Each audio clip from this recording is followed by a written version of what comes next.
নমস্কাৰ বন্ধু বান্ধৱীসকল, আপোনালোকে সকলোকে মোৰ ইউটিউব চেনেল নমিতা ব্লগছলৈ স্বাগতম জনাইছোঁ। আজি নতুন এটি ভিডিঅ' লৈ আহিছোঁ। আজি মই আৰু মানুহজন আমি দুয়ো গৈ আছোঁ যোৰহাটৰ ৰামদেৱ মন্দিৰলৈ। তাৰ আগতে আপোনালোকক আৰু এটা কথা ক'ব বিচাৰোঁ, প্লিজ মোৰ চেনেলটো যদি নতুনকৈ আহিছে তেন্তে ছাবস্ক্ৰাইব কৰিবলৈ নাপাহৰিব আৰু লগত থকা বেল আইকনটো ক্লিক কৰি দিব। এয়া মন্দিৰ পালোহি, দেখিছে নহয় লাইটিং। কামৰ ব্যস্ততাৰ বাবে আমি দিনত আহিব নোৱাৰিলোঁ, সেইবাবে সন্ধিয়াই ওলালোঁ।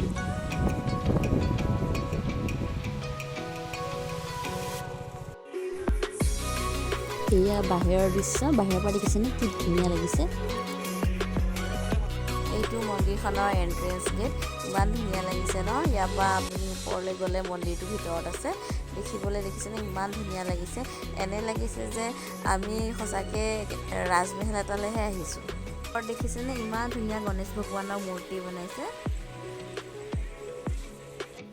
এয়া ইয়াত এনেকৈ চেণ্ডেল থোৱা বনাই দিছে, আমি ইয়াতে চেণ্ডেল খুলি থৈছোঁ আৰু এতিয়া আমি ভিতৰলৈ যামগৈ। ৰাতি মন্দিৰটো পূৰা জিলিকি থাকে, ইমান ধুনীয়া লাগে নহয়। প্ৰায় মানুহবোৰ ফটো তোলাত ব্যস্ত, পিছত আমিও তুলিম বাৰু ফটো। আমি মন্দিৰৰ ভিতৰত সোমাই আহিলোঁ। এয়া আমি ৰামদেৱ ভগৱানৰ ওচৰত পালোহি। তেওঁ যিটো ঘোঁৰাৰ ওপৰত উঠি আছে সেই ঘোঁৰাটোৰ নাম লীলা ঘোঁৰা চাগে, মই এনেকৈ পাইছিলোঁ আৰু ক'ৰবাত। ৰামদেৱ ভগৱানক বিশেষকৈ ৰাজস্থান, জেচলমেৰ, মধ্যপ্ৰদেশৰ মানে ফালৰ মানুহখিনিয়ে পূজা অৰ্চনা বিশেষকৈ কৰে। আৰু যিমানখিনি মই নেটত পাইছোঁ, তেওঁক অৰ্জুনৰ বংশৰ বুলি কোৱা হয় আৰু কৃষ্ণৰ অৱতাৰ বুলি মানুহসকলে মানে। আজি মই ৰামদেৱ ভগৱানৰ বিষয়ে যিবোৰ কথা আপোনালোকক আজি ক'লোঁ, সেইখিনি জ্ঞান মোৰ আগতে নাছিলে। মই মানে নেটত চাৰ্চ কৰিহে আপোনালোকক কথাবোৰ কৈছোঁ। যদি কিবা ভুল হয় প্লিজ আপোনালোকে বেয়া নাপাব। ইফালে মানুহজন ফটো উঠাত ব্যস্ত। এয়া ৰামদেৱ বাবাৰ ভনী ডালিবাই, নিজৰ ভনী নহয়, পাতিল লোৱা ভনী হয়।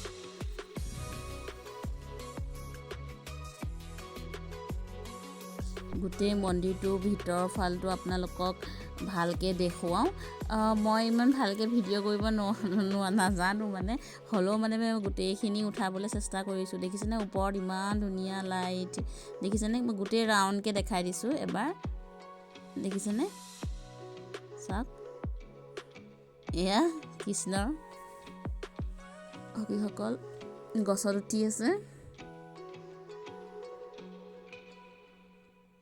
দেখিছেনে? আপুনি চাওক, কামখিনি চাওক, ইমান ধুনীয়াকৈ কৰিছে নহয়। সৰু সৰুকৈ মানে বস্তুবোৰ ভাল লাগে, এনেকৈ পেইণ্টিং চালে মানে দেখিলে ভাল লাগে। কৃষ্ণৰ কাহানীবোৰো বৰ ভাল লাগে। ইয়াত গোৱৰ্ধন পৰ্বত যেতিয়া উঠাইছিল, দেখিছেনে?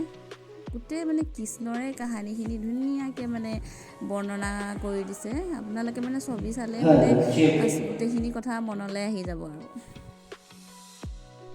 মানে যিজনে এয়া মানে বনাইছে নহয়, তেওঁক মানিব লাগিব দেই। তেওঁ মানে ইমান ধুনীয়াকৈ বনাইছে, মানে হাতৰ কাম জানে, ভাবকচোন, বৰ ভাল লাগিছে।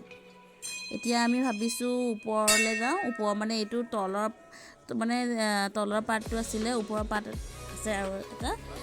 মানুহজনে সুধিবলৈ গৈছে যাব পাৰিনে নাই, মানে নোৱাৰি বুলি ক'লে। মানে পুৰণা হোৱাৰ পৰা মানে ওপৰৰ পাতটো বন্ধ কৰি দিছে, এতিয়া মানে ওপৰলৈ মানে কাকো যাব নিদিয়ে।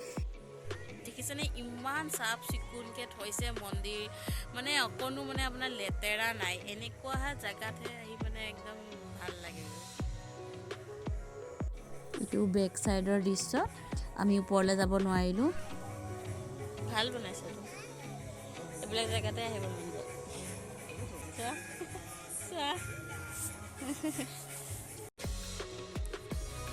ঘৰ যোৱাৰ আগতে মন্দিৰটো আকৌ বৰ ভালকৈ বাহিৰৰ পৰা চাই লৈছোঁ। ভাল লাগি গ'ল মন্দিৰ চাই।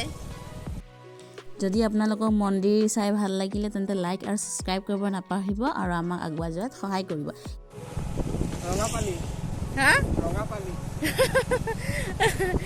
এতিয়া আমি খাম, তাৰপিছত আৰু ঘৰ যাম।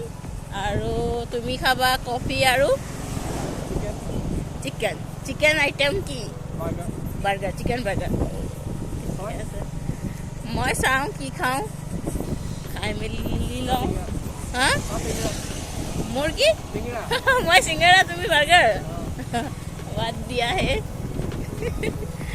মই চিকেন বাৰ্গাৰ খাম তুমি চিংগাৰা খাবা বুজিছা হা হিষ্ট্ৰী বা হিষ্ট্ৰীত নাই ইমান দূৰ ফুৰিব আহি চিংৰা খোৱা হিষ্ট্ৰী নাই বাবা চিকেন বাৰ্গাৰ খোৱা মানুহজন আজি বাবা ৰলহে খোৱালে মোক মানে বাটতে দোকান এখন পালে তাত হেনো বাবা ৰল বৰ ফেমাছ সেইকাৰণে মোক বাবা ৰল টেষ্ট কৰাবলৈ লৈ আহিলে তেন্তে ৰাইজ আজিলৈ বাই আমি আজি বাবা ৰলে খাই ঘৰলৈ যাওঁ